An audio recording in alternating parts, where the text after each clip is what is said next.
Assalamualaikum, magandang gabi. Ito ang Pasada, alas 7. Maghatid sa inyo ng balita at impormasyon sa Bangsamoro Region. Nagsimula na ang mga serye ng mga pampublikong konsultasyon sa Maguindano del Norte at Maguindano del Sur noong January 13, 2026 na ginanap sa Mango Grove, Dato Angal, Midtimbang. Pinangunahan ng Committee on Amendments, Revision and Codification of Laws ang public consultation sa pagtalakay ng mga panukalang pag-amyenda sa Bangsamoro Administrative Code sa ilalim ng BTA Bill Numbers 47, 48, 102 at 387. Gayon din sa Bangsamoro Electoral Code sa ilalim ng BTA Bills number 396 at 419.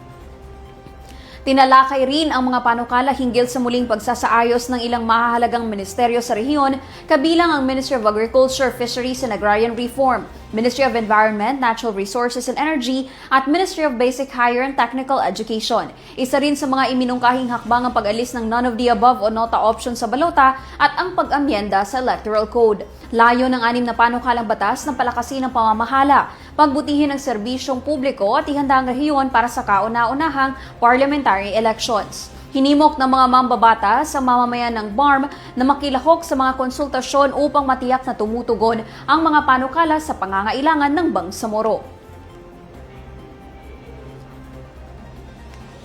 Formal nang inilunsad ng Ministry of Social Services and Development sa ilalim ng Sustainable Livelihood Program Associations ang kabuuang 12 livelihood projects sa Lanao del Sur. Sa bayan ng Bacolod, Calawi, 6 na proyekto ang opisyal na sinimula noong January 7, 2026. Ang Tadman SLPA, Matarintes SLPA at Masabar SLPA ay nakatanggap ng pinagsamang grant na 1.8 milyon. Habang ang 2020 SLPA, Farm Bigasan SLPA at Maiscon Land Salpa ay tumanggap naman ng kabuuang 1.3 milyon bilang panimulang puhunan sa kanilang mga kabuhayan. Noong January 8, 2026 naman, formal ding nagbukas ang 3 SLPA sa bayan ng Lumbayanage, ang Bago Ingad Rice Dealer SLPA, Pantaon Egg and Oil Dealer SLPA at PMB Motor Parts SLPA. Matapos makatanggap ng pinagsamang grant na 1.5 milyon. Samantala, 2 SLPA sa bayan ng Madambang nagsimula ng kanilang operasyon noong Enero 5, 2026. Ang Binatak Lakitan SLPA at Lakitan Eggs, ang Cooking Oil SLPA ay tumanggap ng kabuuang 1.3 milyon para sa mga proyektong nakatuon sa pagbebenta ng bigas, itlog at cooking oil. Ang Sustainable Livelihood Program ay isang pambansang programang naglalayong palakasin ang kakayahan ng mga individual at samahan mula sa mga vulnerableng sektor sa pamamagitan ng pagbibigay ng suportang pinansyal at teknikal upang makapagsimula at mapalago ang kanilang kabuhayan bilang hakbang tungo sa mas matatag at mas maayos na pamumuhay. Mas pinahusay pa ng mga kooperatiba ng Indigenous Peoples Community ang kanilang kaalaman at kasanayan sa sustainable coconut farming at enterprise development sa isinagawang orientation and skills training on coconut production and processing ng Ministry of Indigenous Peoples Affairs. Ang naturang aktibidad ay ang kauna-unahang pagsasanay ng partikular na nakatuon sa produksyon at pagpoproseso ng niyog para sa mga IT cooperatives. Layunin nito na mapataas ang produksyon, madagdagan ang kita, matiyak ang pagpapatuloy ng operasyon ng mga kooperatiba at mapalakas ang pagkakaisa ng mga IP community, alinsunod sa mga adhikay ng Ministry of Indigenous Peoples Affairs at ng pamahalaang Bangsamoro. Pinangunahan ng Philippine Coconut Authority Maguindanao ang mga pangunahing talakayan kung saan ibinahagi rito ang kabuuang ideya ng Coconut Farmers and Industry Development Plan at binigyang diin ang mga layunin nitong mapataas ang kita ng mga magniniyog, mabawasan ang kahirapan, isulong ang edukasyon at social equity, maging ang pagsasailalim sa rehabilitasyon at modernisasyon ng industriya ng niyog. Tinalakay rin ng iba't ibang suportang programa para sa mga magniniyog tulad ng scholarships, agricultural insurance, tulong pangkalusugan, capacity building, farm enterprise development, integrated coconut processing, credit facilities, pananaliksik, marketing at infrastruktura. Nagkaroon din ng session kaugnay sa dagdag na technical na kaalaman kaugnay sa klasifikasyon ng niyog, tamang pagpili ng binhing niyog, nursery at farm management, mga sistema ng pagtatanim, coconut-based products at iba't ibang gamit ng puno ng niyog kabilang ang mga core products. Isinagawa rin ng isang open forum kung saan nailahad ng mga kalahok ang kanilang mga katanungan at alalahanin hinggil sa CFIDP registration, mga requirements sa pagmamay-ari ng lupa, lawak ng sakahang kwalipikado at saklaw ng lifetime registration na nagbibigay linaw sa mga umiiral na programa at serbisyong pampamahalaan para sa mga IP farmers. Magandang balita para sa ating mga Bangsamoro learners. Magbubukas na ngayong linggo ang online application para sa 2026 Bangsamoro Assistance for Science Education at Base Merit Scholarship Programs ng Ministry of Science and Technology.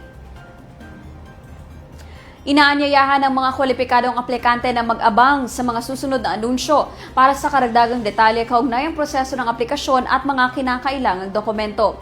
Kaugnay nito, inihanda rin ang BASE Merit Scholarship Program Refresher Test na matatagpuan sa kanilang Facebook page na may layuning tulungan ng mga mag-aaral na makapaghanda para sa nalalapit na qualifying examination. Isang mahalagang requirements upang maging ganap na scholar ng MOST BASE Merit Scholarship Program.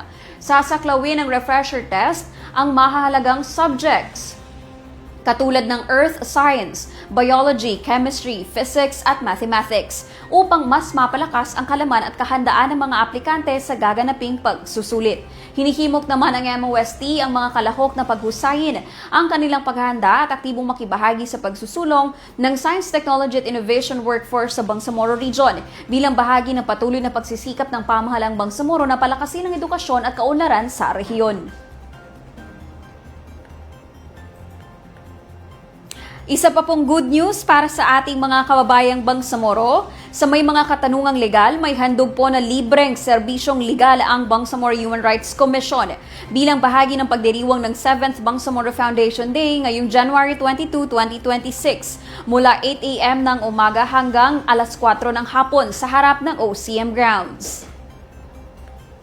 Layunin ng aktibidad na matulungan at mapalakas ang kaalaman ng mamamayan hinggil sa kanilang mga karapatan sa pamamagitan ng iba't ibang serbisyong legal, kabilang sa mga serbisyong iaalok ang libreng legal consultation o payo, libreng notarization para sa mga non-lucrative na dokumento at paghahanda ng mga simpleng dokumento. Magbibigay rin ng BHRC ng libreng 2026 wall calendar sa mga unang makakalahok sa aktibidad na may limitadong bilang lamang. Pinapaalahanan ang mga nais makilahok na magdala ng mga kaugnay na dokumento, pati na rin ng valid ID at mga photocopy nito. Hinikayat ng BHRC ang publiko na makiisa sa selebrasyon ng Bangsamoro Foundation Day bilang pagtataguyod ng karapatan, katarungan at kapayapaan sa rehiyon. 5 tulog na lang at sisimulan na ng Bangsamoro Government sa pamamagitan ng Ministry of Health ang bakunahan kontra tigdas. Makikibahagi na sa malawakang pagbakuna kontra tigdas at rubella. Pabakunahan ang inyong mga anak ngayong January 19 hanggang February 13, 2026. Makikipag-ugnayan din sa pinakamalapit na health center sa inyong lugar para malaman ang schedule ng pagbibigay ng bakuna.